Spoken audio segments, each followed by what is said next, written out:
on the part of a president. Good evening, wonderful people, great Biafrans, wherever you are. We are welcoming you to hopefully another exciting edition of our presentation this very day, the 18th day of April, in the year of our Most High Elohim, 2021. Good morning, good afternoon, good evening, and good night to some of you. This very broadcast is being received right across the surface of this very planet Earth. Wherever you are, regardless of your time zone, as long as you have an internet-enabled device, once you have access to the internet, once you have a transistor radio in Biafra land and parts of the zoo called Nigeria, once you have a satellite receiver, you should and ought to be able to listen to us this very evening, morning, noon, or night, depending on where you are. I welcome each and every one of you, and for our mothers, those of them who are celebrating today, I say Happy Mothering Sunday, or is it Happy Mother Sunday, whichever one that it is, to all of you, especially those at the front line of these very efforts to restore the kingdom of heaven upon the face of this very earth.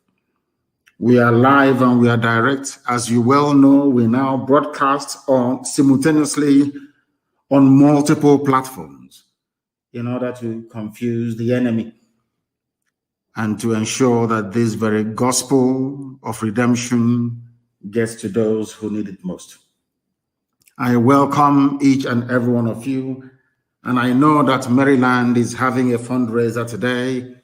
We got our times wrong. It is my fault, actually.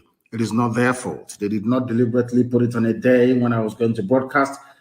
We had agreed on this very date way before now, but given the urgency of the situation at home, I now said I'm going to broadcast every 2 days, and that's exactly what I'm doing.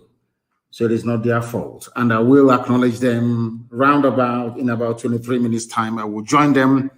I will ensure that our technicians have done all they could so I can join that very fundraiser briefly around about 7:30 Biafran time. My name is Mazi Nnamdi Kanu. I am the leader of the largest mass movement on the face of this very planet Earth.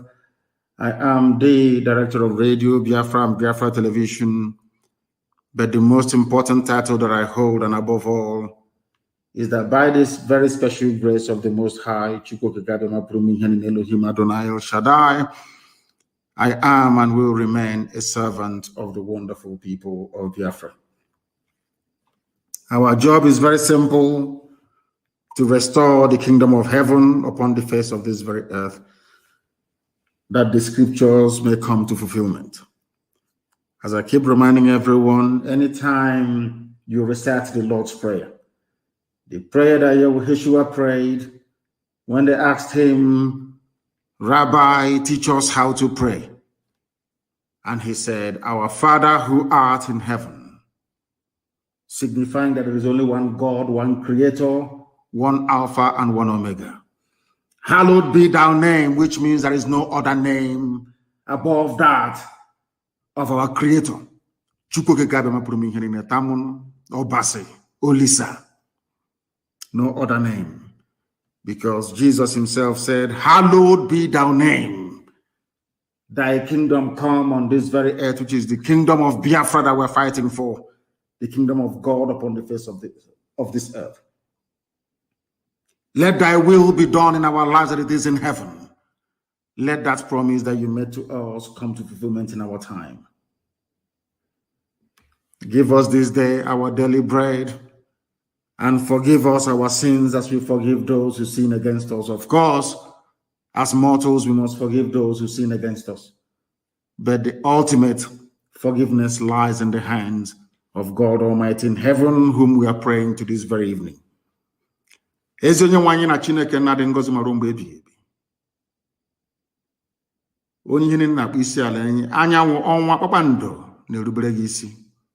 N'ihi na ọ bụ naanị gị bụ mmalite na ọgwụgwụ, naanị gị bụ ọkaka, naanị gị bụ Chineke nna nke pụrụ ihe na anyị ji eme ọnụ onye anyị ji anya isi. Anyị bụ anụkwa ahụ ezi ebere ngọzi, anyị bụ ike ọbụla nna nke ebere. Ọ bụ n'ihi gị ka anyị ji wee je ndị were n'ụbọchị nke taa. anyị wee were njem nke anyị onwe anyị na-aga wee nyefee gị n'anya ka agbanyeghị ihe ka anyị na-agabiga ụbọchị niile, agbanyeghị ndị nọ n'ụlọ nga, nọ n'ụlọ iko, ndị a na-atụrụ, ndị egburu egbu nna nke igwe, ndị a na-akpagbu ụbọchị niile, anyị wee na-asị gị eze ebube dị ngọzi, biko lekwakwa nke anyị na-ebe n'ude nke anyị na-asụ ka o wee bịa n'iru gị, ka iwee gbaghara anyị mmehie, eze ebube dị ngọzi, wee mee ka okwu gị na isi anyị wee bịa na mmezu na ndụ na-abụghị n'ọnwụ. Anyị wee na-arịọ iwe na-agọzi aha nsọ gị, na-asị onye kere ihe niile ekere eke mana onye kere, biko bịa ka iwe na ọnọdụ n'ime ndụ anyị ụbọchị nke taa, n'ihi na ọ bụ naanị ka anyị na-akpụ isi ala nye, ọ bụ naanị ka anyị na-aja mma wee na-efe aha nsọ ya mgbe niile. Ị gaghị ekwe ka ihere wee mee anyị, n'ihi na onweghị onye ọrụ onye gbakwara n'ime gị nna nke ebere dị ngọzi nke ihere na-eme. O mekata ka iwe gharịpụ ndị gị nna nke ebere dị ngọzi. Ọ bụ ịhụnanya gị na ebere gị, amara gị na ọmịiko ka anyị na-arịọ n'isi ezinụlọ gị IPOB n'ụwa niile, eze ebere ngọzi, ụmụ Biafra ebe ha nọ n'elu ụwa, ọlụ aka ha, ọkụ ọbụla nke ha manyere aka nna nke ebere ka ọ bụrụ ngọzi n'elu ngọzi. Tụmadị ndị na-eweta enyemaka ka e were hiwe otu nche n'ala nsọ bụ Biafra nna nke ebere dị ngọzi. Ọ gaghị akọ na akpa ndị dị etu a, ọbụladị ndị nke nọ na China, ndị gbara onye ego n'ụbọchị nke taa gbasara Eastern Security Network, ọbụladị ndị nke nọ na Maryland n'oge awa nna nke igwe wee na-atụle ka ha ga-esi weta enyemaka nna nke ebere. Bịa ka iwe gọzie ha niile n'otu n'otu, bịa ka iwe gọzie anyị n'otu n'otu nna nke ebere dị ngọzi, n'ihi na ikpete maazị ikwere anyị na nkwa na mmeri ga-abụ nke anyị. Aka nsị ndị nro abụọkwana ha ọnụ nna nke igwe, kwebere kwesị bụ zu ya ịgasawu ya. Ọ bụghị site n'ike aka nke anyị, ọ bụ site na amara gị onye nwe m. Anyị wee na-arịọ ka ịhụnanya gị na ebere gị, ịma mma gị na ọmịiko gị ma ọ baa n'ebe anyị nọ, na Biafra ga-abịarịrị nna nke ebere dị ngọzi na-atụfughị mgbe. Anyị ga-aja aha nsọ gị mma n'ụzọ pụrụ iche. Ụwa niile ga-esi na ụmụ Biafra nna nke ebere wee maa na ọ bụ gụnwa bụ Chineke nna nke igwe kere ihe niile ekere eke, onye dị nsọ mgbe niile ebighị ebi. Nara ekele, otuto, nsọpụrụ, ịja mma site n'ebighị ebi ma ruo n'ebighị ka a na-arịọ gị. Ise. I am always in the habit of making sure that we log onto my Facebook page, Mazi Nnamdi Kanu Official.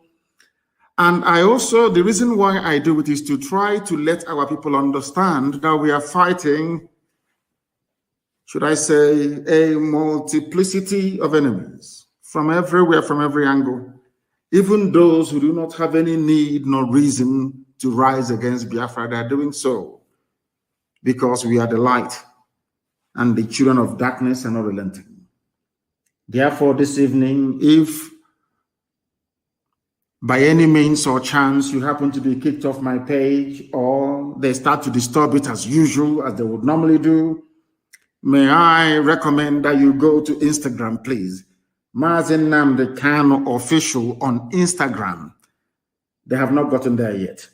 We are also on Twitter. Mazi Nnamdi Kanu. I am on Twitter.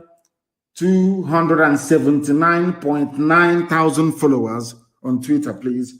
Go there, you will find us. We are also on YouTube.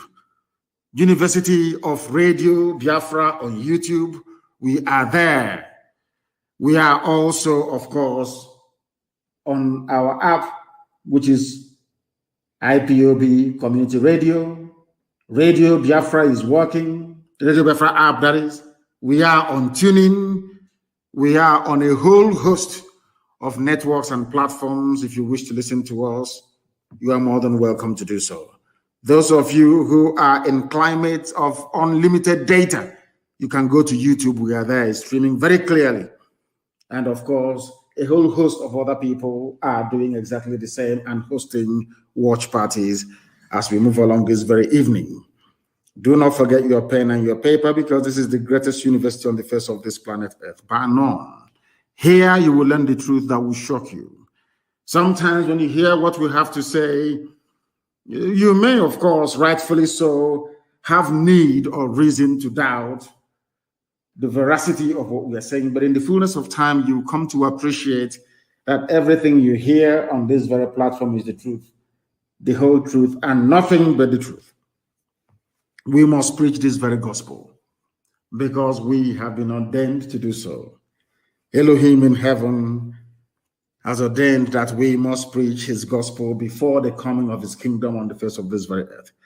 That is why I have said to all of you repeatedly, the reason why Britain doesn't want Biafra to come is because Britain believes rather very laughably that should Biafra come, after that the Messiah will come.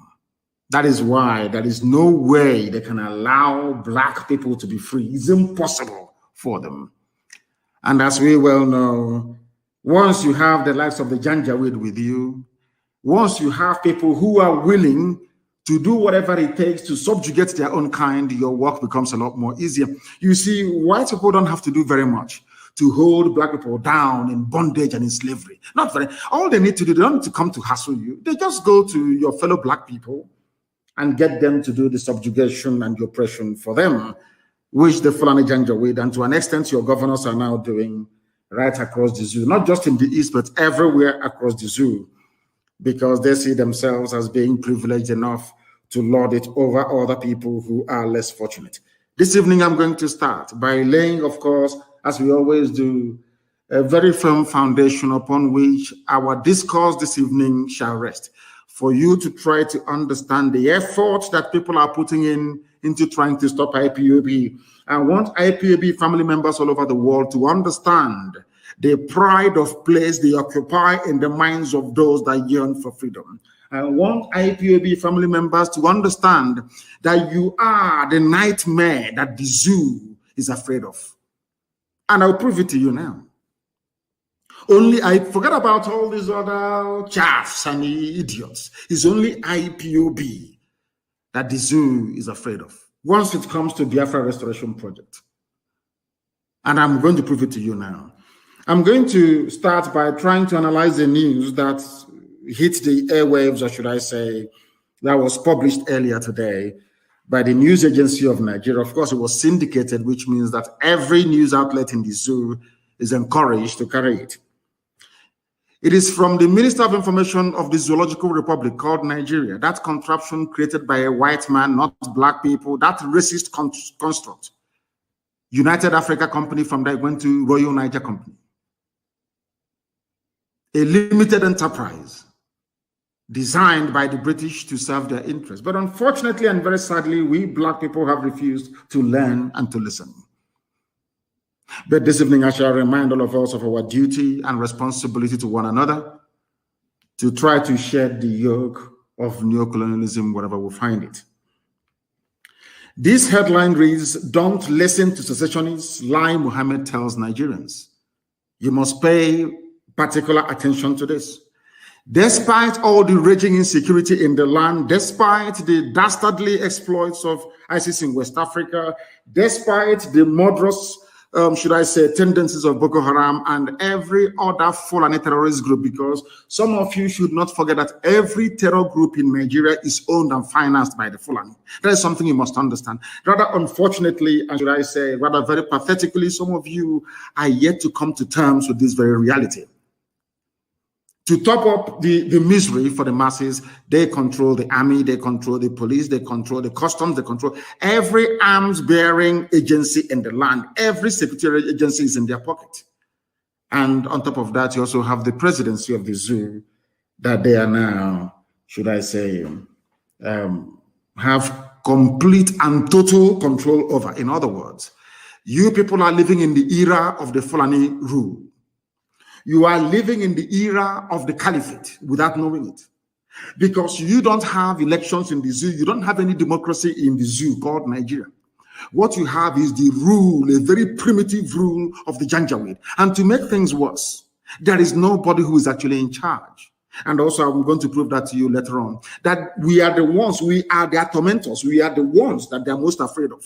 No other person. Anything we say on this platform, the zoo, they listen very attentively, they pay very close attention to it, and they do the best they can, either to mitigate it or to try to rubbish what we are doing. And each time they fail, each time they try to make us look bad, they end up looking very, very ridiculous. I'm going to prove it to you this evening. This news broke this evening, was carried by many newspapers around the zoo. If you Google it, you'll be able to see it there. Don't listen to secessionists. Lai Mohammed tells Nigerians. He said, do not listen to people who are agitating for freedom. Now, let us proceed. He said this very day, today being Sunday, that the federal government was working hard to improve national security and prevent all secession tendencies, which means what we told you earlier today about the abductions that they're doing, which happened this evening in Uguta, as a matter of fact. The abductions that they're doing, their concern is not should I say, the Fulani Janjaweed they imported from the Sahel. No, that is not their concern. Their concern is also not the Fulani bandits who are raping, pillaging, and killing people all over the place. That too is not a concern to them. What concerns them is secession. If you are somebody raised on this warped sense of nationalism, if you're one of these people unfortunate enough not to reason properly or reason anything through before you embark on either critique or embracing of that very subject or discourse, if you're one of those who are not well educated, you will think that fighting for nationalism in Nigeria, or should I say, preserving Nigeria, is a very good thing. But actually, it means you are badly educated, you are ill-informed, and you are highly unreasonable. Why am I saying this? Because Lai Mohammed is telling you that their problem are groups that are involved in trying to divide Nigeria. But I want to remind each and every one of you that this same lame, weak argument was espoused by supporters of the British Empire during our colonial days, the time that the zoo was under colonialism. And having said this thing today, as I'm speaking to you right now, there is a man called Bishop Etete. He's been abducted from Akwa Ibom this very day. Chinedu Egwuonu was also abducted in Akwa Ibom as well. That one was abducted on the 6th of April. Nsikak Abase also abducted by the DSS. The reason why I'm making this announcement this evening is that anytime people get upset, these people, they have relatives. Anytime we keep crying and lamenting, and God decides to send his angels, the unknown government, to go and avenge this level of humiliation, some of you begin to complain and to mutter to yourselves. When Nigerian government themselves are committing high, should I call it, high crimes and misdemeanors, all of you keep quiet. How can you go to people's home and you abduct them and take them to Iguacha? Their telephone, their mobile phones were tracked. Where we lost contact was on entry into Iguacha. They switched off all their phones. That's what they have done. They are now in Iguacha, maybe in DSS or whatever headquarters that the Fulanis have planned for us. And in all these places, you have the Fulanis who are in power. These people are fighting for freedom. The same way that Nnamdi Azikiwe fought for freedom, should I say, to an extent, independence, for the same people today who are hell-bent on killing everybody, fighting for the same thing that they fought for under British rule. Britain argued, or should I say those that believed in the empire argued that if you allow all these countries, if you allow India to become independent, the jewel in the crown they used to call India, if you allow South Africa to go to the Boers, if you allow all these countries in Africa to become independent, that will weaken the British Empire. We are one. We speak English. English language binds us together. The same stupid, spurious arguments being made up by the likes of Lai Mohammed till this very day. Why did the likes of Azikiwe fight for independence? Why did the likes of Awolowo fight for independence? Why? How come? I'm asking, how come the likes of, to an extent, very limited extent, Enahoro fight for independence? Why? Okotiebo, why did they fight for independence? Why didn't they all argue that we should remain in one big British empire, one big family being ruled by the Queen? Even when they got independence in 1960, how come in 1963 they argued that the zoo should become a republic? That the Queen should no longer be the head of government of Nigeria? Why did you do that? Why is it that now that people are agitating for exactly the same things that you fought for and agitated for under colonialism, you have issues with it? Let us look at what Lai Mohammed has to say. They are working very hard to improve national security by abducting people today in Uguta. They abducted some people today in Uguta as well, not just in Akwa Ibom. In Uguta today, they went and they abducted some people there. The man ran away, they took the wife, a woman. This is what Fulani people are doing. Any day now, people become angry and enraged and they react. All of you will come on social media and on the useless newspapers and be yapping rubbish. Today that the DSS are busy abducting people, you will not say anything. And I want to ask you this question. How many Fulani bandits has the DSS abducted before in the past? Sheikh Gumi knows where they are. How many of them have been abducted? The answer is zero. Absolute zilch. Nothing. He gave this, he was speaking on a radio program, I think it was in Lagos, it's called EB, Abasade. He urged Nigerians not to listen to IPOB, not to listen to Mazi Nnamdi Kanu. That's what he's doing. He said, speaking specifically on the issues around security, Mohammed said that federal government efforts in that respect necessitated the town hall meeting on security held on April 8 in Kaduna.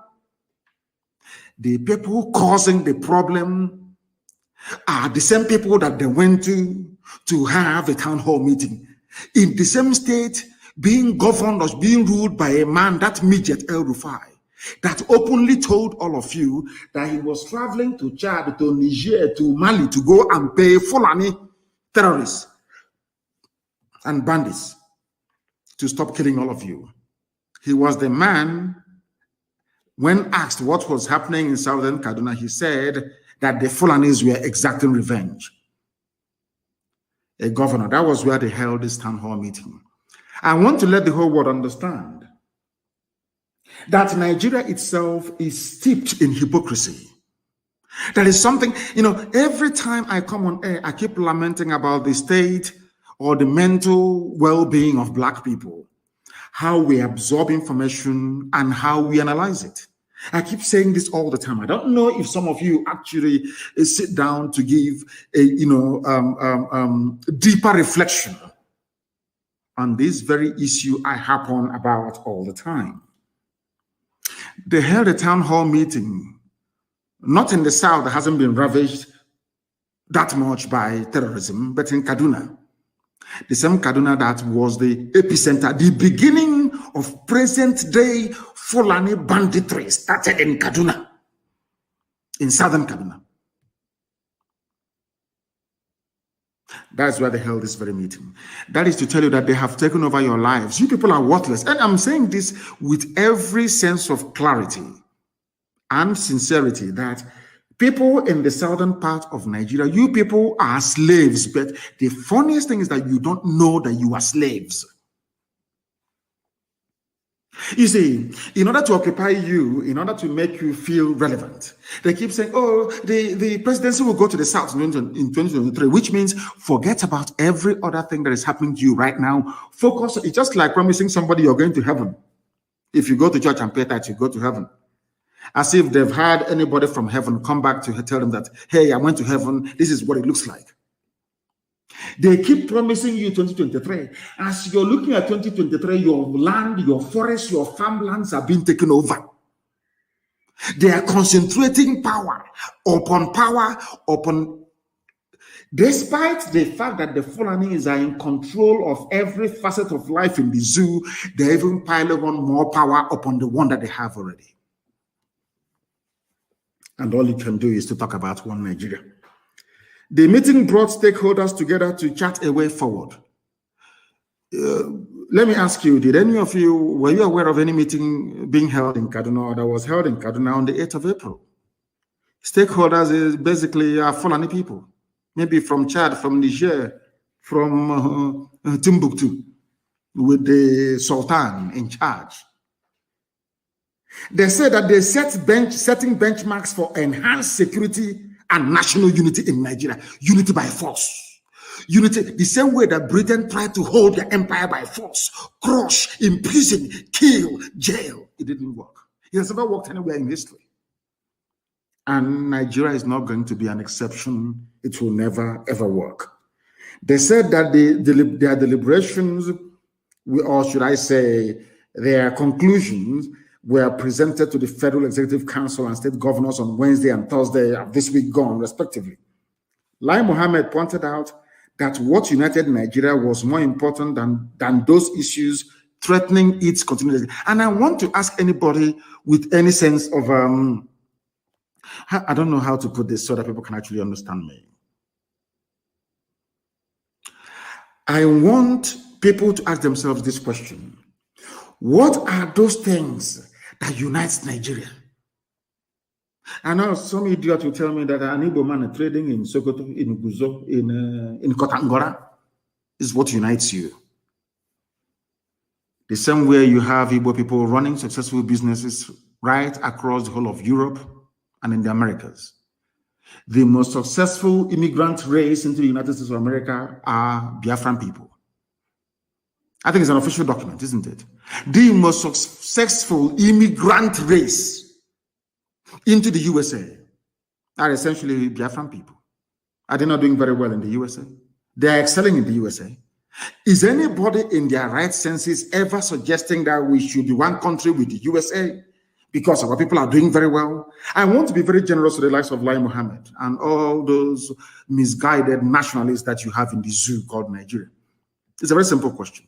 If you claim that somebody doing business successfully in Maiduguri or in Bauchi is a panacea, is the reason why we should be together as one country, there are people who are doing very well in the UK as we speak, running successful businesses. It doesn't matter if they are Biafrans, there are Yoruba people doing exceptionally well. These are multimillionaires in pound sterling. Are you now implying that Britain should come back to recolonize us because there are people who are doing very well in Britain? Simple common sense. I'm sure that you know that the answer is no. So I want Lai Mohammed and all those peddling this fictitious line that what holds us together is more than what divides us. What is holding us together now is Fulani laziness and Fulani greed. Their lecherous behavior, blood-sucking demonic behavior. They contribute nothing to the national coffers. I keep asking myself all the time, if you sit down and you ask yourself, what is it that the Fulani Janjaweed, especially their so-called elite, are contributing towards the national development of the place called Zoological Republic of Nigeria? The answer is absolutely nothing. All they do is that they steal. The ordinary Alamajiri Janjaweed may move cattle from place to place. At least they provide meat to an extent to those that want to eat their useless poisoned meat. What does a Fulani, ordinary Fulani Janjaweed so-called elite, all of them that are stealing money and sharing it in Abuja, in Kaduna, in Sokoto and all that, just tell me what they have contributed. I keep asking this question, nobody can answer it. Absolutely nothing. But Lai Mohammed is saying that what binds us together is more than what divides us. And he went on to say, listen, we are moved by security issues around the country and called for a meeting of all relevant stakeholders on April the 8th in Kaduna. That we have ethnicity issues is not new. I'm quoting verbatim what Lai Mohammed said. That we have ethnicity issues is not new. They started to mention the problems of Nigeria. Number one is the beloved IPOB. Second, Boko Haram. And thirdly, farmer-header clashes, not Fulani bandits. The reason why this animal called Lai Mohammed mentioned Boko Haram is because over the years, they tried to coerce Boko Haram to deliver their own agenda, their own jihadist, Wahhabi, Janjaweed agenda, and Shekau said no. That's why they're including them here. And the last, but not this, is farmer-header clashes. You know that it is the Fulanis, they claim the same people that told us that those in our forest killing us in Benue, in Agatu, those in southern Kaduna slaughtering us in Zango Kadaf. They said, they opened their mouth, go and Google it, they said, these are foreigners, foreign headsmen. That was what they said. But today, the Fulani rampaging, kidnapping, killing, raping, murdering people, known as Fulani bandits, they are not included in the list of Lai Mohammed. The number one people to appear there is your beloved IPOB, followed by Boko Haram. No other people. No, that is why I said to our people, anybody against ESN, you must be sick in the brain. If those people who are clamoring that they want to also provide 5,000 men, if they are serious, if they are a thorn on the flesh of the zoo, they would have been mentioned. Only IPOB. They talk about secession. They talk about IPOB. is here. These are the words of Lai Mohammed. That we have ethnicity issues is not new. IPOB, Boko Haram, and farmer header clashes are not new. All we must do is to look for a way forward. What is that way forward? By Fulanizing everybody. By Fulanizing everybody. These are the things that some of you must understand. And what they intend to do, as they have done in the past few hours, is to unleash their so-called DSS that can never catch Boko Haram. DSS can never catch ISIS in West Africa province, which is ISWAP. But DSS can never ever catch Fulani bandits. The only people they catch, you be in your house sleeping at night. They will storm your place with their darkened hillocks and they're doing cowboy, abducting innocent people who are not armed. You must understand this very carefully, what they are doing. That is Nigeria for you. And they claim that they're doing their job. Because we are the people threatening the complete Fulani takeover of the whole of Nigeria. Only IPOB. I'm sorry to say. That is why we are being mentioned. You know what Lai Mohammed said? He said, we are aware of them, which means he's aware of IPOB. The government is working. Secession is not the way out of our challenges. You don't cure a headache by beheading the patient. The things that unite us in Nigeria are more than what separates us, he said. The minister said that the stakeholders at the town hall meeting in Kaduna came up with some recommendations to further secure and unite the country towards growth. Always unite, unity. Nobody talks about your well-being. Nobody is concerned that Yoruba people are refugees in Benin Republic. Nobody is concerned about what DSS is doing. Nobody is concerned about what goes on at army checkpoints now in Biafra land where people are being slaughtered. Nobody is concerned that the whole of Bende, right now as I speak, is full of Fulani jihadists with their cattle. Your well-being. Let us not even talk about employment or good roads or good schools or hospitals. That one can never come. We are talking about your own survival as a human being. And do you know why Lai Mohammed was chosen to say all of these things? Now listen to why he's doing it. Lai Mohammed is a Yoruba man, apparently, from Kwara State. But he is a Fulanized Yoruba man. He's a Muslim, the same as Tinubu. Because when they pray, those of them who are learned, they pray in Arabic. When they read their Quran, Quran is written in Arabic. You cannot read the Quran in English. It has to be in Arabic. Pay very close attention to what I have to say.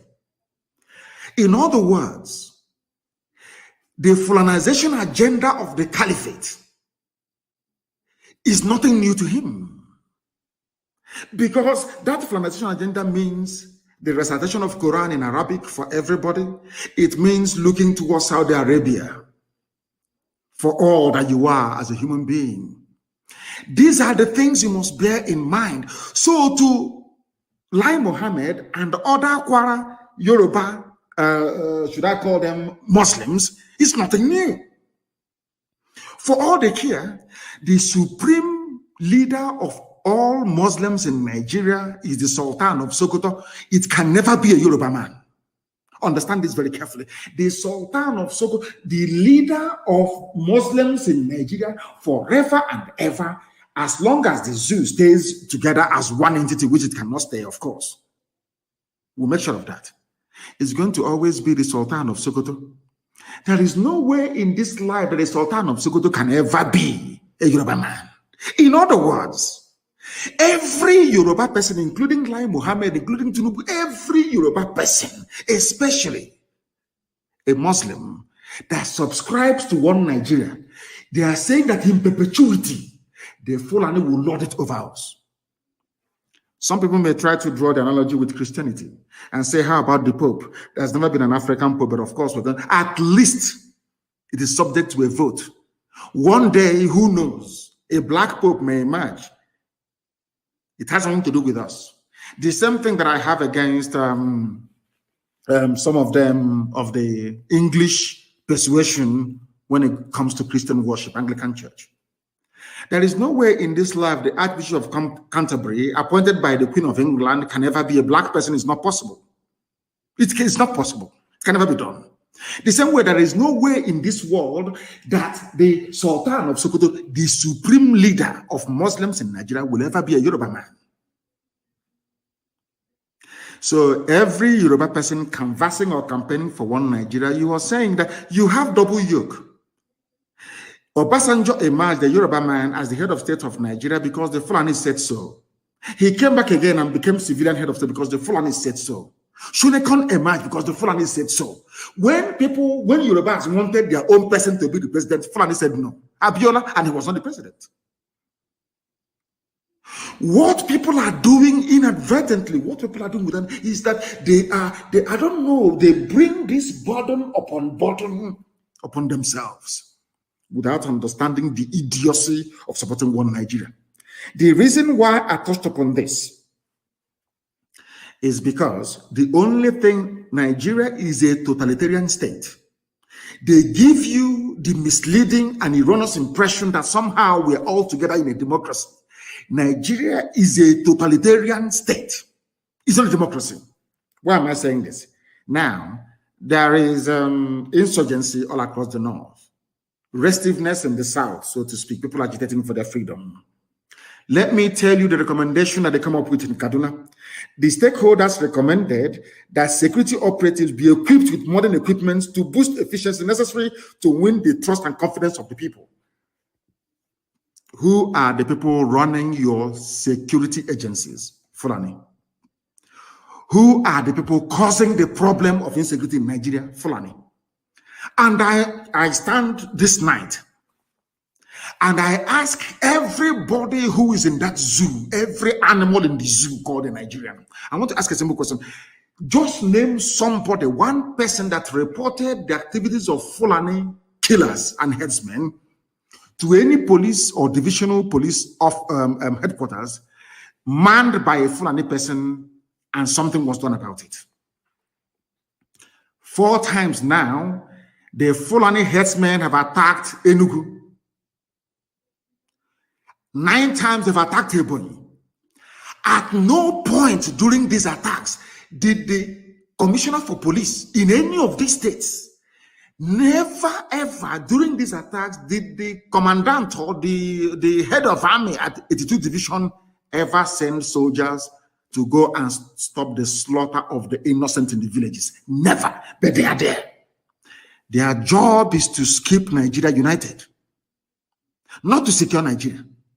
That is why this evening, as we are live on air, I'm announcing that people should stop traveling in and out of Enugu at night. Now the Janjaweed are operating from Loba, given to them by Ojus Okalo. Loba is a terrorist base of the Fulani in our land. But you have governors all over the place. You have people living in Abuja and in Lagos, pontificating and talking rubbish every place there about their beloved one zoo, one Nigeria. This is what is exactly what gave birth to Eastern Security Network. They have met in the Kaduna. They have held a meeting. Nobody said we should recall all headers and ban open grazing. Oh, sorry, not to ban, to enforce the ban on open grazing of 1969. Nobody is saying anything about it. No, 1968. And I must correct myself. 1968. They're not saying it. Nobody is saying that the bandits they claim that came from Mali, from Chad, from Niger should go back to their land. No. All that concerns them is security, because they need to hold all of you down. As they're pinning you down, the Fulanis are coming in and settling in your farmlands and in your forests without you knowing about it. Or you may know, but you cannot speak. Those you are relying upon to speak have been selected by the Fulani themselves to serve their interest. And you call them governors, you call them Igwe, you call them Eze, you call them traditional, you call them local government chairman. These are people. It's a long-running project of the Fulani to select your leaders for you. And they have succeeded. And that is why in our time, in this age that we are in, Fulani killers can go into Ebonyi State and kill people. Even the governor will not acknowledge it. The army will come and take away the dead bodies of those killed, so that the world will not know about it. Because if you go to bring me evidence. How am I sure that they killed people in Ebonyi? How am I sure? Meanwhile, the army took away the bodies. But when the Fulanis were doing the killing, they were nowhere to be found. After the killing, they communicated, say, oh, we are done now. Come and take the bodies. The army will come and take away all the bodies. This is happening in Biafra. This is happening in Igbo land. But you have governors. You have people that claim they are governors. And they said they launched the other day to protect our land. Within 3 days of their launch of their so-called Ebubago, Ebonyi was under attack. They never responded. It fell upon IPOB to command the Eastern Security Network to go and do the needful to secure our land. And people don't understand what we are facing every blessed day. Every blessed day. You don't understand, because they have limitless number. They have armies coming from, these are Fulani. Nigeria has been promised to the Fulani. Britain has given Nigeria to Fulani people. For some of you who do not know, for some of you who are too stupid to understand, Fulani own Nigeria right now, and they know there is no border. They build railway to Niger Republic. There is no scrutiny, no accountability, nothing. Niger people can come into the zoo and register to vote. They can do whatever they like. And all of you from the south, you're just there looking, saying one Nigeria. Sometimes, sometimes I get very, very upset. And I said to myself, why don't we allow these people to take over the whole of the south so that your eyes can now open? Because some of you are still blind. You're so foolish. You don't understand what is happening. I'll give you a very simple example. I despise Dangote. He is not the richest man in Africa. And I will tell you why. Because he's running a monopoly. In America, he will be in jail. I keep saying this. Every broadcaster come and I tell you. All of you were there. Let me tell you what the Fulanis have in store for you. Go into ordinary business. In every sphere of the economy, the Fulani dominate. Their stranglehold is total. They own over 90% of the oil wells. The reason why they own these oil wells is because people from the coastal region of Biafra land forgot who they are to allow the enemy to come in. That is why Ogoni land is polluted and can never be cleaned. That is why every year resource control with nothing happening. Because of the efficiency of divide and rule that they applied. Of course, the British applied. Let me tell you what they have done. Cement. Everybody must buy cement to build a house because of the way the white man taught us to build houses. Whereas before we used to use clay to build our houses to maintain the temperature inside at 26 or 27 degrees centigrade. And all of a sudden it's all breeze block. That is a conductor of heat. Let's put that to one side. For you to build a house, let me tell you how clever the Fulanis are with their British advisors. Everybody needs shelter at some point. If you're successful in life, you're bound to build a house. Even if you don't build, you're bound to rent a house. You're not going to sleep outside. The landlord that built the house or the owner of the house must have built it with a cement. You see how clever they are. The Fulanis thought to themselves, let us control the cement industry. How are they going to control it? By killing off and closing every other cement producer in the country. So that only one man, he's not going to produce the cement, he's going to import the powder and bag it somewhere in Lagos. That's how you have Dangote cement. Over the years. Some of you may have forgotten, but my uncles used to work at Janjaweedism cement factory at Nkalagu, built by Dr. Michael Okpara. Janjaweedism is called on Nkalagu cement. Some of you have forgotten, but I'm sure if you're as old as I am, you remember BCC Lions of Boko. Have you forgotten Lion Cement from Benue? BCC means Benue Cement Company. They used to have cement in Benue State. There was Elephant Cement, Ego Cement, Ashaka Cement, Boham Cement. Even Ibeto had his own cement. Now, people complain, they don't have any jobs, they are miscreants, they have no jobs. But you people, the same Fulani that you people idiotically voted for, or claim you voted for, are the people that shut down all these factories. They want Fulani to control you. They gave the monopoly, the license to import cement to one single Fulani man. Dangote. That was why they put Ibeto in prison. EFCC called him and imprisoned him to stop him from selling cement. Only one Fulani, only one, mind you, they're in control of the oil. Only one Fulani man. Some of you are so stupid in Nigeria. I don't know the type of God that made some of you, but I will educate and I will enlighten you. If you listen to us without bias, believe you me, your life can never be the same again. Your brain will open. Let me give you an example of what is happening in Zoo. Before now, there was nothing, and Obasanjo is very stupid. I'm telling you, Obasanjo is an idiot. Obasanjo was the man that rubber stamped some of these things that I'm telling you right now this evening. Not only do Fulanis control the oil well, there were a lot of people, thousands of people working in the refineries. Let me tell you what they did next. They went into the refineries and they shut every refinery down. They went and built a refinery under Abacha in Equatorial Guinea. They went into a consortium with the British and built a refinery in Exeter, in England. Now, this crude oil that previously would have been refined in One, in Iguacha, Port Harcourt refinery, in Warri, or to an extent, Kaduna, now we ship them abroad and made every worker in that place useless, rendered them unemployed. Money wasn't coming in. I want people to understand when Lai Muhammad was saying, what holds us together is more than what, all that rubbish, nonsense. I want to tell you how Fulani took over your lives before your eyes, Korokoro, as you're watching, talking one Nigeria, our flag, our team, Super Eagles, Green Eagles, Siglet, talking about the Fulani, we are stealing your lives away from you before your own eyes. Fulani was not content in owning the oil wells. They shut down the refineries where our parents were working, where you could study petroleum engineering, graduate, and find a job to feed your family. That sector was shut down. Remember, they shut down the cement sector. Very critical. Every day there's construction going on, isn't it? It's a very critical sector of the economy.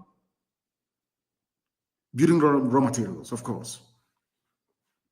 Fulani, Dangote one man. Now let me tell you what they did very cleverly. They came to the petrol. Not only the oil well is not enough, to tell you how much they hate you. They call you a Nigerian, let's unite, but they despise you. They hate you. If not, why would they shut down all these cement factories and allow one man to import? I didn't say produce, import. You will have limestone in Nkalago right now in Ebonyi State rotting away. Shut down. BCC in Nuboko, shut down. Maybe you don't get them have taken it to rebag, not to produce, not to manufacture cement, but to import cement powder and rebag it. That's all that they do. And they claim they love you. They claim they want to see Nigeria progress. I am doing this program this evening to let the whole world understand that there is no basis for unity in Nigeria, because the whole thing is based on evil and wickedness. Why? Because Fulani people are not hardworking people. They can't wake up by 5 or 4 in the morning to go to work. I challenge anybody. All those factories that you see in Lagos, in all those industrial belts, I challenge anybody anywhere in the world to tell me if a Janjaweed can wake up by 4 in the morning to go to work in a factory. I challenge, it's a challenge to everybody. Show me one. Now listen. They took over cement, which is very critical. They took over oil itself, the only country that people, private individuals, share oil wells amongst themselves. That is not enough. Instead of moving that oil to the refinery to be refined, where we can find jobs to make kerosene available easily, to make fuel available to run our country. No, not at all. To tell you how evil they are. Those claiming and shouting one Nigeria, to tell you how satanic they are.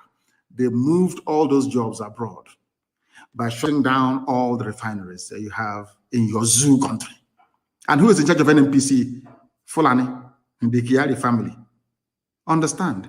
Now, you see what they did? They now moved crude oil abroad to the refineries that they built with stolen money from the public coffers. It doesn't end there. Denying you jobs is not the end. It's not even their problem. Now, to bring that refined petrol back into Nigeria, you will not pay subsidy again to bring back into the country what left the country for free. Hey, zoo. Only if black people can reason. They took away cement sector, very critical in the building of any economy in the world. They took away oil, which is the only thing that you have, so to speak. They export it, they export it and they make money. They bring it back and you pay tax for it. Yet no refineries are working. That is how you have fuel subsidy. The meaning of fuel subsidy is that your refineries are not working. Not that they will not work if you turn them on, but because Fulani shut it down, that they may control your lives. Two sectors. We must all eat, isn't it? Everybody must feed every day. You have to eat something. There is no food you cook in our land without salt in it. No. You must add salt now. It's normal. You cannot have tea in the morning without sugar. Dangote. Ordinary Indomie. Dangote. There was a Biafran I met in Netherlands. He wanted to bring Indomie into the zoo. I think he brought sample. They arrested him at the airport and put him in jail for trying to disrupt Dangote's stranglehold on the, should I say, the ready meal industry, pasta and all this other rubbish that people eat. Only them. Only them. You cannot feed without contributing to Fulani domination of your life. In religion, those of you who are Muslims, Fulani is number one. Politics, they are number one. Army, they are number one. The police, they are number one. Everywhere, they are number one. Anytime you talk, unity. They hit you, they kill you, they arrest you, they shoot you, anything, unity. Because they know what they're benefiting. The final game is to hand over our land and our forests to their brothers and sisters from the Sahel. And it's happening before our eyes. One shut down refinery that could have employed millions of people. Ibocha down, Warre down, even Kaduna. Who built Kaduna refinery? It's not Obasanjo. They asked me, said he's diversifying the location of major industries. He wanted to please the Fulani masters that put him in power. They built Kaduna refinery. You have to move oil all the way from the south to the north. They can pipe oil to the north and everywhere else, but they cannot pipe clean water to your homes. They cannot pipe gas to your homes. And they claim, they tell you, we protect one Nigeria. We are all Nigerians. We are going to make progress. Progress how? For how many years? How can you make progress by shutting down industries that employ people, rendering them unemployed, and importing into the country finished items and products that you could have produced in your country? Are you listening to me? So what Lai Mohammed is saying is rubbish. He was born in Ilorin, I'm sure. He's a Muslim. So to him, Islamic rule is nothing. In fact, he'll welcome it. He's a Muslim. That is why he is pushing for the caliphate agenda that they may dominate our lives. And as I said before, and as one man also said, you cannot in this life control a people unless you have somebody on the inside doing it for the oppressor. I want you to listen to this very clip tonight. Listen very, very attentively. Listen to it attentively. Of course, they can attack my Facebook page or the like. They're wasting their time. After this program, I'll quietly put the SoundCloud there. You can go down and listen to it. If you want to listen to us, I'm on Instagram. I'm on Twitter. We are on our app, which is IPOB Community Radio app. We are on everywhere. If you want to, we're on YouTube, of course. want to listen, you can listen. I want to play something for all of you. The evil listen. they have done against their fellow blacks. Listen to this very, very carefully, please. I want you to listen to what I have to play now. I started playing it prematurely. And I've not forgotten those who are doing their fundraising in Maryland, in the United States of America, of course. I do commend each and every one of you who are participating this very afternoon. I think it's afternoon in Maryland. It is afternoon in Maryland. It's about 3 p.m. in Maryland, if I'm not mistaken. All of you who are participating, I say well done to all of you. Well done to all of you who are participating at the fundraiser event in Maryland. We need it. And not once, it has to be continuous, please. When you pay tax, you don't pay tax once, it's continuous. We need to defend our land. It has fallen to us to defend it. And we are doing it very, very gallantly, I assure you. We are fighting a whole host of enemies, your stupid governors, some foolish Igwes. We are fighting Efulefus, we are fighting informants, we are fighting Ndeli. We are also fighting the Zoo army, the Zoo, everybody. Only this noble family. And if Elohim is not with us, how can we make the progress that we have made so far? I want you to listen to what this man has to say. He's a preacher, I'm telling you. A preacher of the truth. The conquest of a black man, the enslavement of a black man couldn't have been possible without another black man. After listening to this, you tell me the difference between those that sold us as slaves in the past and the governors and the so-called leaders you have now. No difference.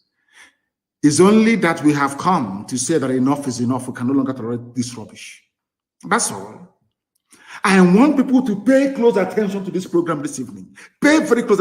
In fact, listen to it 10 times over to understand the hopelessness and the idiocy of the brain of a black man.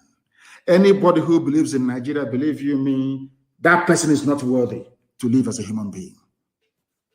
Listen to this. Very, very carefully, please. Listen. Traditional leaders and the slave trade. Slave we trade. blame the whites for the slave trade we went through. We blame the whites that they offended us. They took us as slaves. But let's wait for a minute. Who sold the black man to the whites? Who sold the black man to the whites? Our own traditional leaders. The enemy is not outside. The enemy is within. Always inside. We are asking the Europeans to pacify us and also to apologize to us. Our traditional leaders must be the first to apologize on behalf of their ancestors for the evil they have done against their fellow blacks. Look at our attitude towards the environment and the destruction of our water bodies. All our river bodies have turned into dark brown. And you know what they said? In the next 20 years, if we don't stop this illegal mining, Ghana, we will import water to drink. Yet we don't care. And Chinese, they will come from their country into our forest, destroy our forest, destroy our land, and illegally mine and damage our waters. How can they come if the traditional leaders didn't give them permission to do that? And in one instance, while they were dead, our military went there to protect them. Our own military Africa. was supposed to protect us. Black. Hell, Lord have mercy. Foreigners to destroy our water and destroy our forest. The enemy is not outside, the enemy is within. If you look at our own systems and structures in our country, we don't have a better system to improve the lives of people. Pastor, I was surprised when I read in China, they had a 10-year vision, and they said from 2011, their vision was that in 10 years from 2011, and 10 years from 2011 will be what year? This year, 2021, that they will raise over 20% of the people to become multi-millionaires. Now in 2021, they have 1.8 million Chinese who are multi-millionaires in China, and they are between the age of 40 to 50 years. Multi-millionaires. The government intentionally decided that they will make sure they will have 20% of the population multi-millionaires. They also agreed that they will make sure that they will lift up the poorest of the poor, and they lifted 100 million people from begging to live a better life. But in this country, in our country, we fight our own businessmen.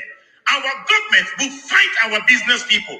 When when they know that your business is thriving, and they know that perhaps you are not sympathetic towards the running party or the ruling party, they will fight you, collapse your company, and make you poor. When in China, they want to make the people rich. In Africa, we want to make our own people poor. The enemy is not outside. The enemy is within. Look at the African. Do you now understand it? Very clear. Preacher from Ghana preaching the word of God. This is what I call preaching. Not all that nonsense. They talk about the 40 million auditorium rubbish. They can never speak the truth. Imagine if every Sunday in the churches that you have in the South, even in the Middle Belt, the priests were to climb the pulpit and repeat exactly what this man is saying. There will be a revolution overnight. What the preacher did not say is that in China, before China became what they are today, there was a revolution by the people. Do you understand? This video is very clear. The enemy with black people, the enemy is always within. It's a good thing he's preaching from Ghana. The people that conquered Nigeria for the white man are Ghanaians. The West Africa Frontier Force is from Ghana, recruited from Ghana to come and fight. Fought us at Benin, fought us all the way at Arochukwu. Ghanaians recruited by white people. The same way we have today, those fighting a better tomorrow for our children are the so-called governors, so-called Igwe, so-called idiot, a beggar who lives in Lagos, writing rubbish, claiming he's an intellectual. Compare the future they're offering you to the future that we are offering you. We are offering you a future of employment, a future where the vision of the government will be to produce, let's say, 2,000 millionaires every blessed year. The leaders of China are not making these millionaires for themselves, not the politicians, no, ordinary people, because they love their people. Look at what is happening where we come from. They impoverish their own people. Chinese, how can you build billionaires without industries and factories? But in the zoo called Nigeria, the lives of Ibeto are being impoverished. People who could have been millionaires are being impoverished so that the Fulani that is so work shy and lazy can ascend the throne of power, riding on our collective ignorance. That is why I hate Nigeria. Not that I hate the people in it or anything of that sort. It is the pervading ignorance that I find almost debilitating, I'm telling you. It is shocking. How long are we going to continue this way? They held their meeting in Kaduna. Nobody talked about youth unemployment. Nobody said, how are we going to get our children meaningfully employed? You claim you love your children. There are no jobs for them when they leave university. You have not sat down to strategize, to say, how do we provide? It is your job as a politician to provide jobs, or at least to create the enabling environment, to allow industries to thrive. But it is not happening because you don't love the people. That is why your first recourse is DSS arrest, army shoot. Because you are a tyranny. You people don't deserve to live. And until we rise above all this nonsense, the country or the homes where we come from, that we are likely to bequeath to our children will be far more worse than that we have encountered. In a country where hard work should be encouraged, where millionaires should be encouraged to emerge, because every millionaire has to employ somebody, even a house girl, or a houseboy, or a gardener, or a cleaner. Somebody is earning money and paying tax. So it is in your interest that you have that everybody is well off. But in Africa, we think that it has to be only us, only me and my family, me and my people, only us, only me will have the only upstairs in the village. It's not very good. The way we reason is very bad. Before our eyes, Ibeto was persecuted to extinction. He did nothing wrong. He's a businessman. He did nothing wrong. They squashed him. Some of you don't know, in a place called Numan, N-U-M-A-N, Numan, in Gongola State, in those, I don't know what they call it. What is Gongola State now? I don't know what they call it now. Is it Yobe? there was a place called Savannah Sugar Company. My uncle, the Mahamefule, used to work there. I was to go there on holidays and I was told that the company has been shut down. Savannah Sugar Company in Newman. Do you know they used to produce sugar?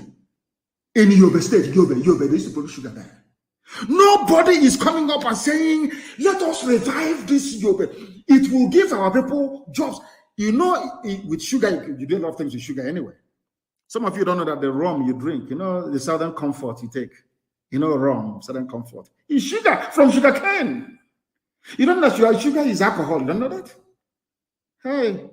Sorry, Zadamawa. They say Zadamawa. I do apologize. You know, I don't know which is which. I don't know which is Taraba, Adamawa, all this rubbish, all these stupid, idiotic names they come up with. I used to know Gongola State. In Gongola in those days, there is a place called Newman. If Fulani Janjaweed were working in the sugar factory, what time would they have to go and do banditry?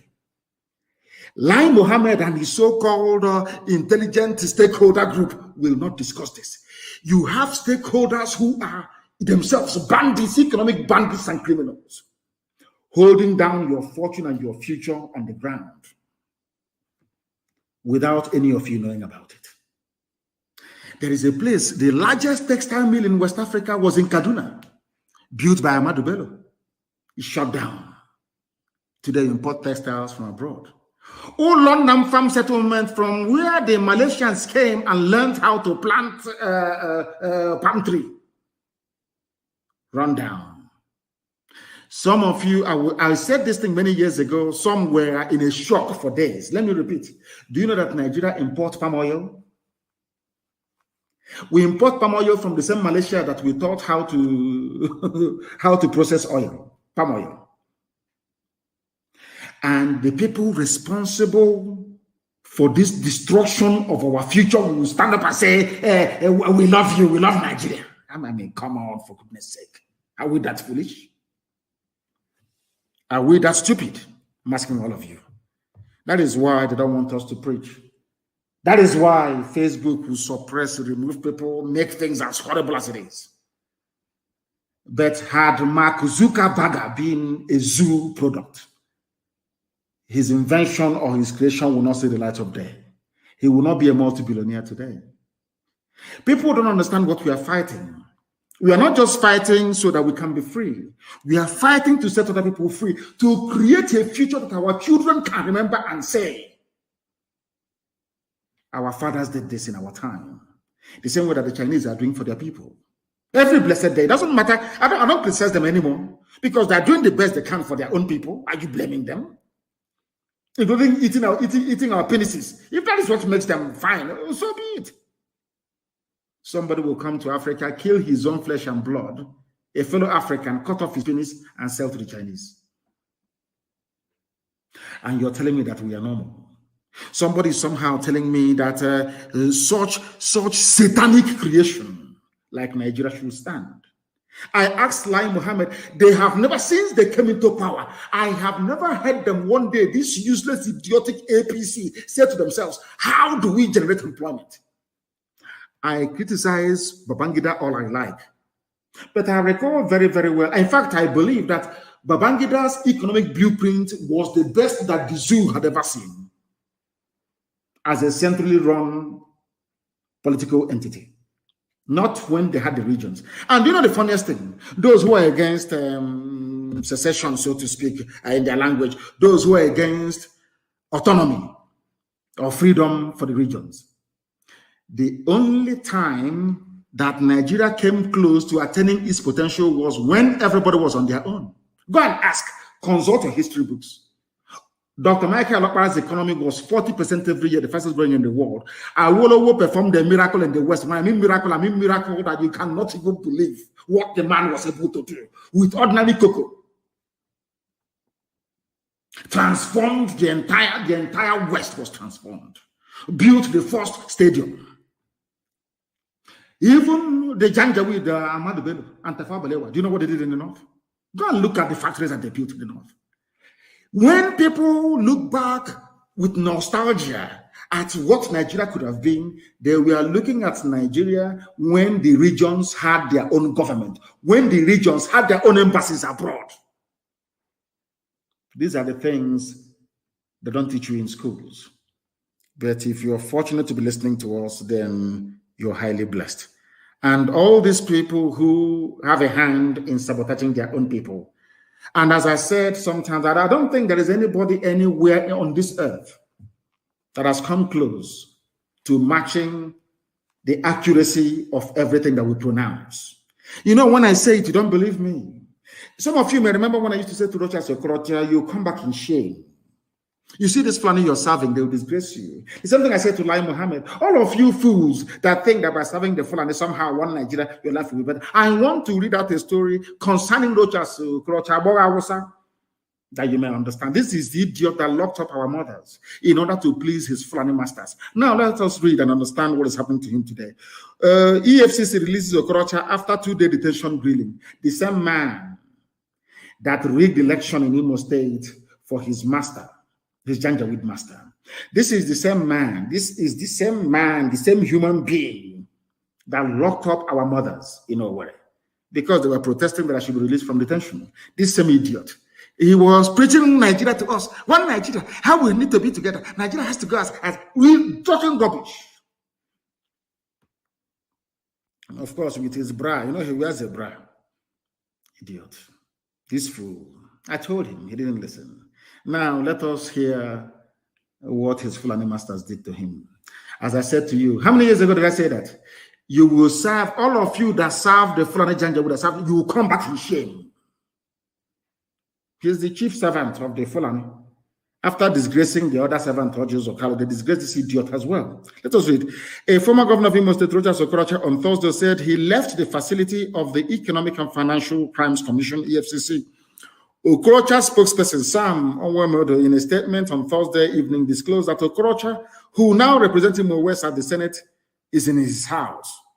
The statement said Okorocha 2-day stay in EFCC detention offered him the opportunity to respond to allegations of financial fraud leveled against him. He served the Fulani. He thought they would protect him. They have another slave in the Sarikin Fulani of Imo State, Hope Uzodema said to them, oh, take my brother, punish him, jail him. Their only strength comes when they are fighting their own. Isn't it very funny? They can never fight outsiders. The only time for you to prove to the Fulani that you're a good slave, you must fight your own people. I have everything against Okorocha, but I'm against Fulani persecuting him. It sounds bizarre coming from me, but yes. One day you will understand the reason why. They always enjoy, they laugh. Look at all the looters and the money is being withdrawn from CBN. NMPCA has never, they've not accounted for 1 penny for the last 7 years. People call it looting. If you steal 1 billion, no. Fulani loot in dollars and in pounds and in euros. Nothing. No one has ever invited the Kiari family to come to EFCC. Of course not. All of you keep disgracing yourselves. You had ESN, you have ESN, that all of you should queue behind. All of you are doing yourselves who will be the best Fulani slave. So they will hear your name on TV or on newspaper and they will say, hey, this is our slave. Let's go and give him some more money. That's what you people are doing. You can never fight Fulani the way we are fighting them. None of you can. Because if you do, you will lose your relevance. Okorocha has been disgraced. Look at him shouting, his presidency is there, rotate you and come to us. And one year and guys just catch the idiot and put the Osan in a prison and it's finished. Detention to tell you are nobody. The only people that can defend you is your people. The sooner these idiots understand this, the better for everybody. The only people who can defend you in your time of need is the same people that you're selling out today. A very timely lesson for everybody who claims is the governor who is serving right now. And we received also very distressing information from Bende. There is a young man in Bende they banned the local government and his deputy. Some villages in Talaku in Bend, local government is empty of all young people. The Janjaweed have taken over the entire place. Some of you know, some of you don't even know the news that is happening in your villages. You are in Lagos and Abuja, shouting one Nigeria. You don't go make a phone call to the village. Some of you in America, some of you call the village tonight. Just a very simple question. Can you tell me where the Fulanis are, being kept or harbored in our village? They will tell you. One single signal and everybody's gone. Britain will give money to, in fact, Fulani will give money to Britain to give to CNN, to give to BBC. Nobody will talk about it, and you're finished. Look at the slaughter at Agatu. Look at what is happening in Benue. Look at how they slaughtered people in Jos. You people have no idea. For very many years, consistently, Fulani kept attacking until they overwhelmed Plateau. The same thing is happening in Kaduna. It's something they're going to do to you. If not, that my heart and my mind won't allow me to let the Fulanis overrun our villages. I won't let that happen. No matter how stupid some people are, I can't allow that to happen. Because it's another way of the devil saying, prodding us to say, so one day out of anger, we'll say, okay, we'll no longer defend our land. Fulani, come and take it. Fulani will take it. After all, before the Fulanis attacked, I was the one who made them to attack first. I said to them, if the Fulanis had any brain, they will attack now and take over our land. And not up to 3 weeks they came. And they're still there till today. And we're flushing them out. The people who are betraying you are your own people. A white man couldn't have colonized Africa if not for the stupidity of a black man. We could not. Today we have blacks who are suffering in America, slaves all over the Caribbean. Of course, these are free people that the British and the Europeans converted to their slaves. Because a black person sold them. That is why I don't believe in all this reparation, blaming a white man for slavery. I don't blame them. Our own stupid. Any day black people look themselves in the mirror and say, I am the problem, from that day you will change. From that day you will change. Look at people who claim they're leading you in the zoo, in APC government, telling you every day, unity, security summit, security, unity summit, security summit. Nobody talks about jobs or housing or social amenities. No, security and unity. Because a black man is wicked. I'm sorry to tell you, we are wicked, I'm telling you. Evil upon evil. All these people, they know, even Lai Mohammed knows that the greatest time that Nigeria ever had was when everybody was on their own. In fact, Nigeria was a confederation. The East, the North, the West, and after a time, the Midwest. There was competition. If Awolowo builds a factory, cement factory in the West, Okara wants to build the same thing in the East. Tafawa Balewa wants to build, Amadu Bello wants to build the same thing in the North. There was competition. Competition. Every day we talk about Liverpool, Chelsea. This. How do you know all these teams? Because they are competing. But when it comes to the zoo, allow us to compete in Nigeria. Let everybody. They say no. One Nigeria, one mediocrity. That is why if you don't learn anything here, you will not learn anything in your whole lives. And the people in the zoo are suffering. And sometimes I wonder if our senses are not correct. Is it that when we read all these things that is happening everywhere, we don't... What is wrong with us? Things are happening everywhere. Residents who fled Damasak return alleged molestation by Niger Republic soldiers. In Nigeria, you're being raped and shot at every blessed day. You run to Niger Republic, the same thing that you're facing. You know, sometimes you begin to ask yourself, has God forgotten Black Africa, or we must have done something? I think the rest of Nigerians should join us anytime we are doing atonement. Something has gone wrong somewhere. Some of the residents that fled when Fulani terrorists attacked Borno State, they fled to Niger Republic. They have started returning back to the area. But mind you, those attacked by Fulani terrorists in Yoruba, and some of them are still in Benin Republic. They said that the governor of the state spent the night in Damasak to ensure the safety of the people. But what we saw in Niger Republic, we don't want, even if one of them said, even if the terrorists are coming to kill us again, we'd rather stay here and die than face what we faced in Niger Republic. Black people in Niger, they saw vulnerable women and children, most of them Shua Arabs, who are in Borno, most of them Kanuri, fleeing from terrorism. They ran into Niger Republic. The soldiers of Niger said, hallelujah, they have come. They lined them up and started raping them. The same thing. Remember what I said, what goes around comes around. The way they raped our women from Obibo is how the mothers of those that gave birth to the vagabonds that raped our women are being raped in Niger. What goes around comes around. You know, the thing about Nigeria and Nigerians is that they're so stupid. They are the most stupid people on the face of this earth. I consider your average Nigerian as the embodiment of stupidity, embodiment of idiocy. They cannot reason.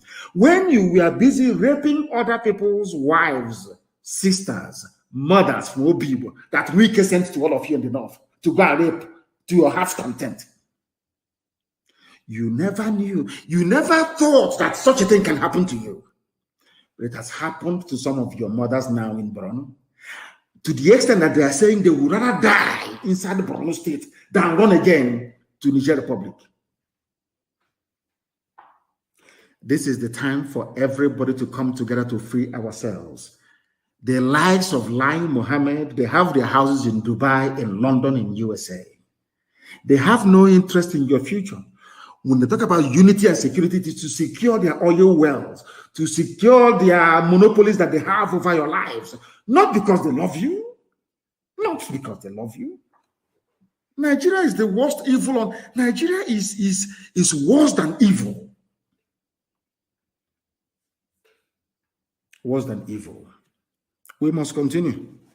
We must continue. They swore we would rather be killed by Boko Haram in Damasak than return to the Niger Republic, where we were subjected to various inhuman treatments by soldiers. So in your country, when your soldiers are subjecting people to inhuman treatment, you are clapping for them. You are clapping for them. So you want the Niger Republic to welcome you? No. What goes around comes around. Your sons, your Fulani sons and daughters are busy raping and killing people. The same thing they have done to you in Niger Republic. So now you understand. So now you understand that being evil and being wicked is not good. This is a very great lesson for the so-called governors to learn.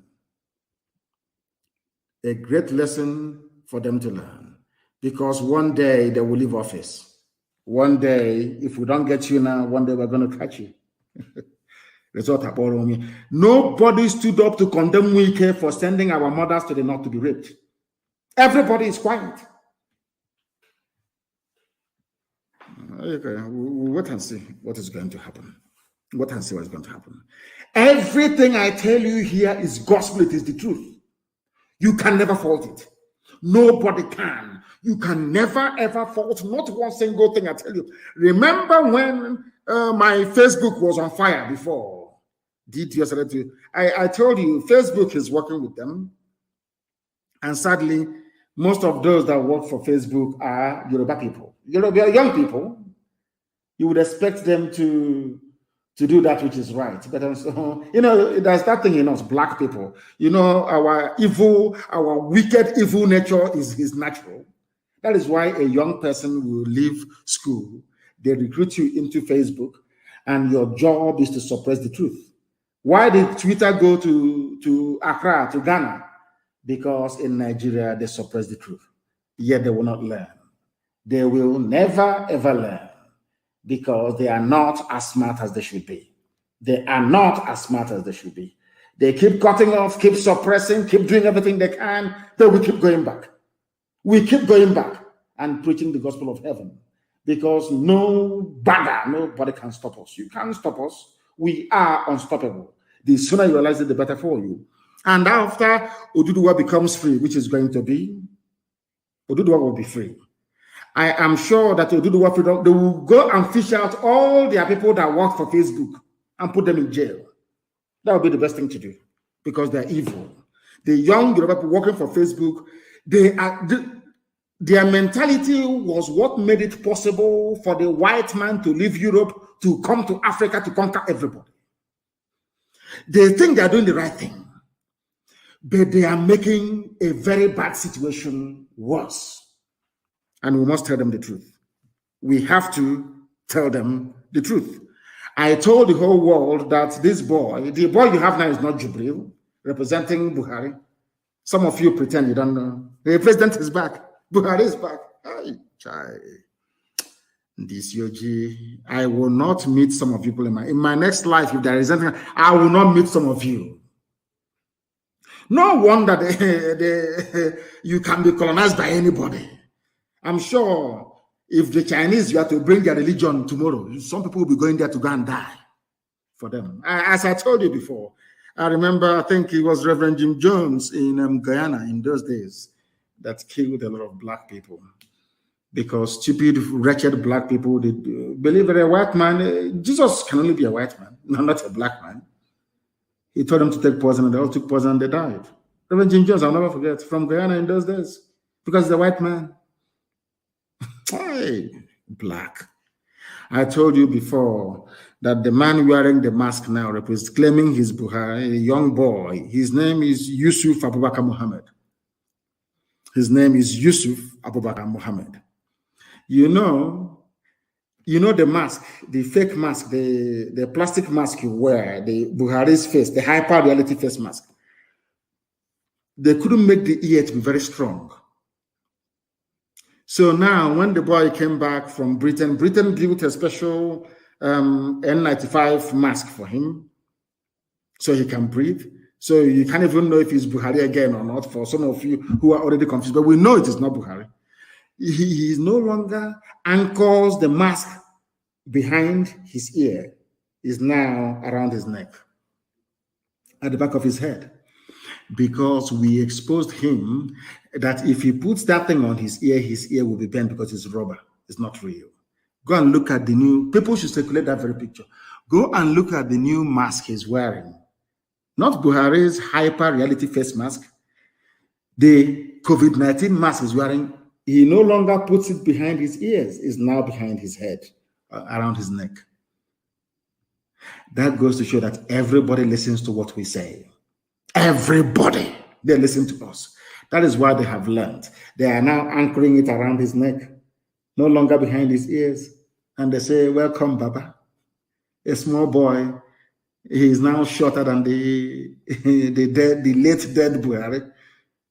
No wonder Dangote can come and take over all your cement needs, so to speak. Shut down every factory. Sugar the same, salt the same, all of you. And you're there shouting one Nigeria. Richest man in Africa, one Nigeria. I have never seen a bunch of more idiotic people than Nigerians.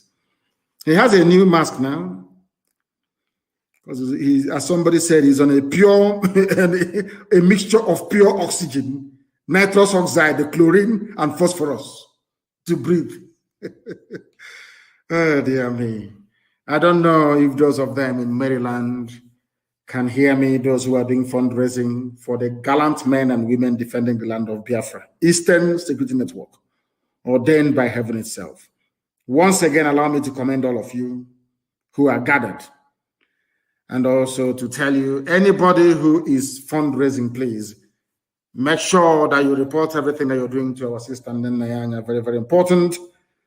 And also, if you're doing so in the USA, to report to our finance officer in the USA, Madam Oyibo. And if we wait for you and you don't come to us, we will let loose the asset recovery team and you will not like it. You won't like it. So make sure every fund you have raised is sent to us, please. I know that somebody was responding. Those that stole our money were responding. They said, oh, but we sent this to this. We said, yes, you may have sent, yes. We checked all the statements. The money that you remitted for people who are in detention, people we are releasing from detention is there. But there is a surplus which you didn't account for, which you stole. Because you know, two criminals in Georgia. They think that they can be clever by half. You're dealing with people who are more intelligent than you. I went through the whole statement. I saw the ones that you sent, you remitted. And I saw the ones that you stole, you did not account for. It came to 77,000 before you stole the last 4,000 only last week. Did you steal 4,000 last week or not? Ndushi. It was Rumba and Wokenko, two criminals at large. And their lives will be a misery, I assure them. Ndushi. I want the zoo people to understand something, that the Fulanis are in control of your lives. Why we worked against Jonathan in 2015, according to one useless idiot called Babangida Aliyu, the governor of Niger State. They said that the Fulanis, of course, they control the whole of the north. The middle belt, I don't know what is happening to them. Those people, they're a bit confused sometimes. I feel sorry for them, honestly speaking. I feel sorry for them. Babangida Aliyu has revealed why the northern governors under PDP, Jonathan's own party. Have you heard of that? This is where I want all these governors, weak included, all these idiots claiming their governors to be able to reason very well. Do you know that our PDP governors, Jonathan was the PDP candidate, PDP governors who are from the north, core north, of course, Fulani Janjaweed north, they did not vote for him. Instead, they voted for another party, the candidate of another party from their own lineage. I want people from Niger Delta, people who idiotically and foolishly claim Niger Delta. Are you listening to me? They did not vote for Jonathan. According to them, Jonathan said he would only contest for one term. That was a revelation that this man made. Do you see the way the Fulani in the north gang up to see how they love themselves? All of you in the south, you're bickering and fighting like a crab in a bucket in Shiko. Anyone who wants to climb, you drag that one down. You see how the Fulani governors are going. Even though they are in PDP, they voted for Buhari, their own person, their own man, against Jonathan, who is from the so-called South, stroke Niger Delta, whatever rubbish that means.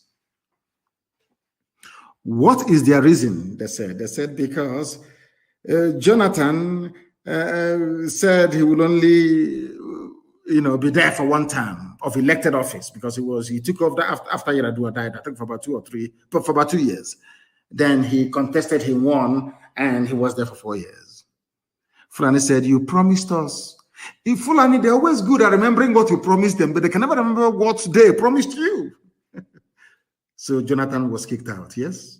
Now, they claim that, it was Jubril that came in 2019. Before now, this little boy took over the wearing of the mask. The mask we are now is Yusuf Abubakar Muhammad from Niger Republic, the boyfriend of Aisha Buhari, not Jubril. Jubril ran away from Cuba at the height of COVID-19 when Abakari died. One day, all these things will be revealed from sources that I'm sure you will believe. Then some of you will say that this is a prophet. Maybe by then it will be too late for some of you. Now listen very carefully, please. The same people that claimed they voted for Buhari in 2015 and voted for him again in 2019 forgot something. And I will quote for them. Nigeria's Buhari said he would not seek re-election in 2019, according to the minister. This news was carried by Reuters. The same Buhari, you claim, of course, Buhari died in 2017, we know all of that. The same Buhari in whose name you're running Nigeria said, "I will only contest for one term." The same thing that Jonathan said. And your excuse for supporting Jonathan is that he said, or he reneged on his promise to only run for one term. The same thing with your so-called Buhari. But you voted in Jubril under the tutelage of Abakari in 2019. Is that not correct? Or thereabout? Is that not correct? So you did not remember the promise that Buhari had made. He would only run for one term. But you remember the one that Jonathan said.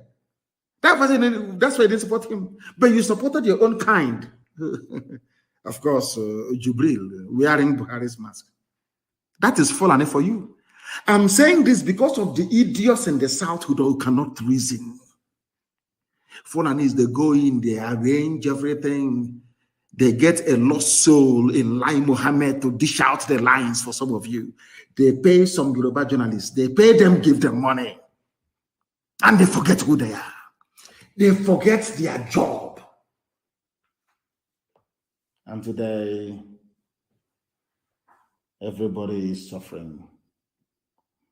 I have told those who are on Facebook, on my page, live there, because Facebook is frustrating everybody. Live there and go to Instagram, or you go to Twitter, or you download the app. Download the Wi-Fi app. It's very cheap. Very, very cheap. I don't know. Some people cannot listen. Leave Facebook alone. On my page, that is, I know others are listening on other platforms. Leave Mazi Nnamdi Kanu official. Leave it alone for them. Let them be hearing me, because Facebook is listening to me right now as I preach this gospel of heaven. They cannot remember what Buhari promised to, but remember Jonathan's own. That's why they kicked him out. These people are congenital liars. Fulani politicians and the idiots they have groomed in the South, they are all liars. And the only way to solve this problem is a revolution. Revolution. A very bloody revolution. And when it starts, don't read newspapers. Because Tinubu will give them money to be writing, is this tribe that did it? Is that ethnic group that did it? No. Once the revolution, believe you me, no newspaper should publish. Only a revolution can save the people, or else we are all doomed, because they are all liars and deceivers. These are the same people that say, oh, build alliance with us. Niger Delta, build alliance with us for 2023. The same alliance that was built. And despite all the things that Jonathan did for all of you, Alamajiri, you still burnt his billboard, attacked his convoy violently. Nobody was shot dead. Nobody was shot dead. And all of you in the South, you have all forgotten. Oh my God. Don't allow Fulani DSS, their army and police and others behind the formation of a Bubago to deceive any of you. There are some hotel building freedom fighters who may join them. It is a grand conspiracy to set our land on fire. Brother against brother, sister against sister. They have started with the abductions. Any day we pray and our prayers are answered, people will start complaining. But now that DSS is moving from house to house, abducting people, all of you are deaf and dumb. You're all blind. You cannot see it. Any day we react now, people will start shouting their rubbish as usual. Insecurity, insecurity. Now DSS is making us to feel insecure. None of you will complain. Of course, you're black people. It was your likes that sold us during slavery. It was your likes that brought in the white man after, should I say, being given chieftaincy title, warrant chief. Black people, sometimes try and love yourselves. I don't know what is wrong with you people. Try and love yourselves for once and do that which is right. Nobody in their right senses should join any Ebube rubbish. ESN is there. We will take you. We have too many Fulani terrorist settlements to clean in our land. So you must come and join Eastern Security Network. I think there was a radio station that did a poll. People of the East want. They said it's ESN. They said it openly. We don't trust the governors. If not for ESN, nobody would have thought about this rubbish that they claim. Have you seen them before? They are floating something. Have you seen any men? Show me one thing to say that this is. What is even their telephone number if you're in distress? If you're being raped by Fulani and you escape, which number are you going to call? They keep playing with your brain, and some of you keep falling for it, and you claim you are educated. And I want to say or to repeat what the former Senator Shehu Sani wrote. I had to truncate it because it was very long. Some of you in the zoo called Nigeria do not understand this. In the US, they do. In Europe, they do. Elsewhere, they do. Only those in the zoo called Nigeria. Whoever is elected to represent the people, and the people that he claims he represents are being persecuted, oppressed, killed, or kidnapped. And he chooses to cowardly remain silent or sit on the fence out of fear of losing his seat or upsetting or even offending a certain power or authority or mortal God. That person is morally unworthy and undeserving of the seat he occupies. In a nutshell, this is from Shehu Sani. It's not from me. Please quote him. I am quoting what Shehu Sani wrote. All the politicians you have in the East, they are not worthy of the seat they occupy. They are there to protect you. Have they ever protected you? I keep asking you this question all the time. When our sister was killed and cut up into pieces at Huli, what did Obiano do? Now that we are being attacked in Ebonyi State, what is Dave Umahi doing? In Enugu, we are being slaughtered every blessed day. What is the governor over there doing? Or is it in Abia State? And they claim they represent you. They claim they are fighting for you. Yet people are coming to kill you and are killing you. They have not done anything till today, even with their boastful Ebubago rubbish, audio security. They have done nothing. And you still believe in them or trust them, then there is something fundamentally wrong with you. Therefore, ESN is all that we have, and we must guard and protect it jealously. I want to sound a note of warning to all those in the diaspora. I know that some of you mean very well for what we are doing on the ground, especially our men on the front line. Nobody wants to hear that our men are hungry or that they are sick, they're not receiving the right treatment. Nobody likes that. But I want to warn all of us in the diaspora, please. Very, very important. Stop calling people who are on the front line. You must desist from contacting commanders on the ground from today. No more. Because it breeds insubordination and ill discipline, which we cannot afford right now. If there is any complaint, very soon a number is going to be released. The command of ESN flows from me to our high command, to our general on the ground, who now gives instructions to the men in the field.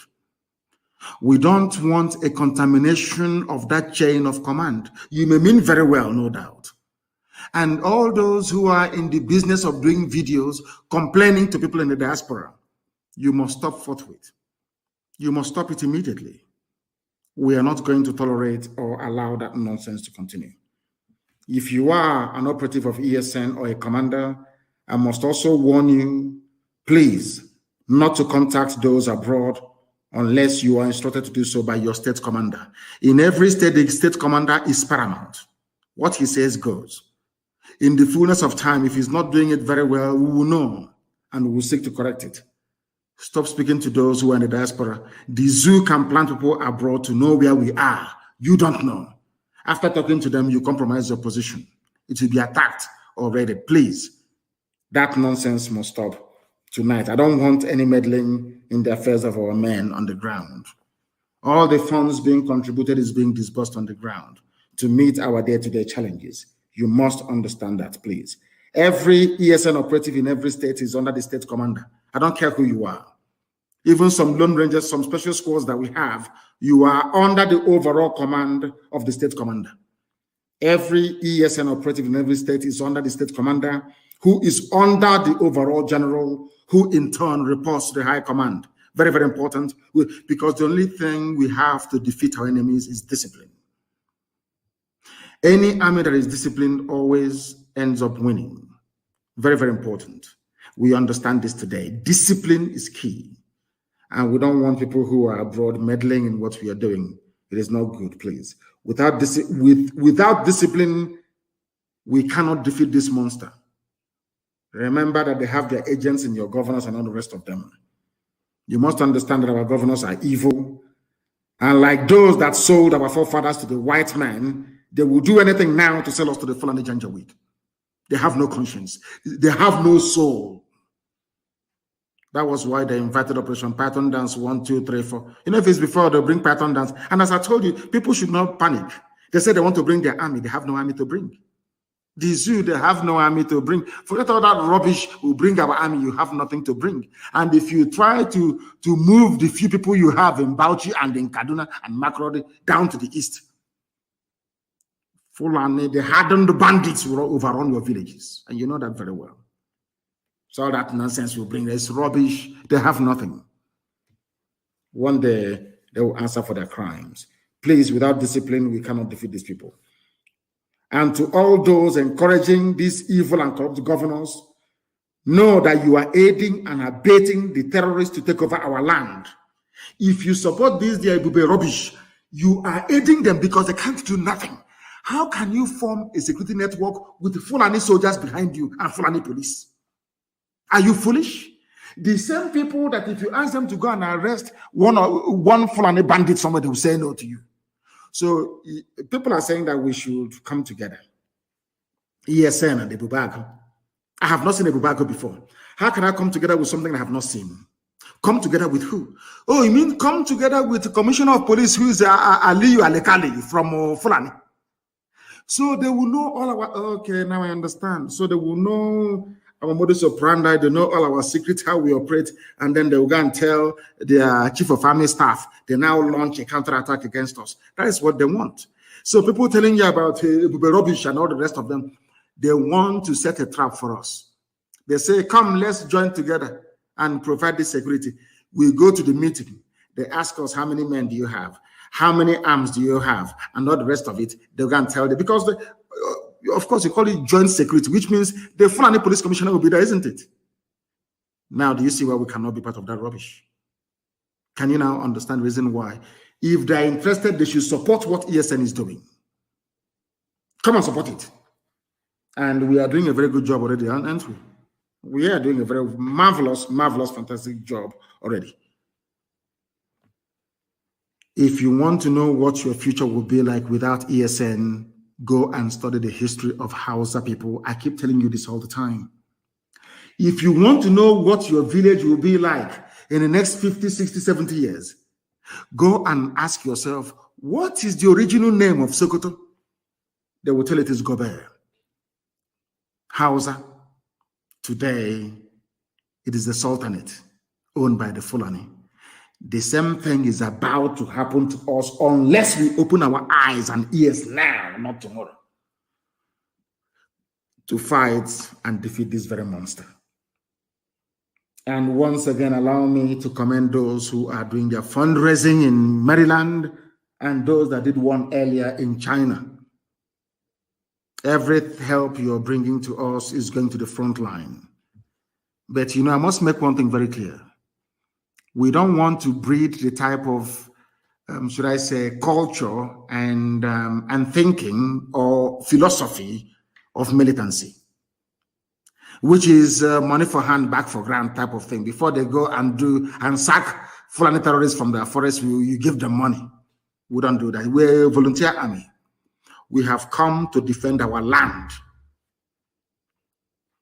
Do not bring corruption into it by talking to people selectively and saying, I'm promising them something. I will not tolerate it. Anybody who does that next time will be removed from my POB. I don't want anybody speaking to men on the ground. They have commanders. With only discipline, we are going to win and succeed in this very war that we're fighting. Understand that very clearly.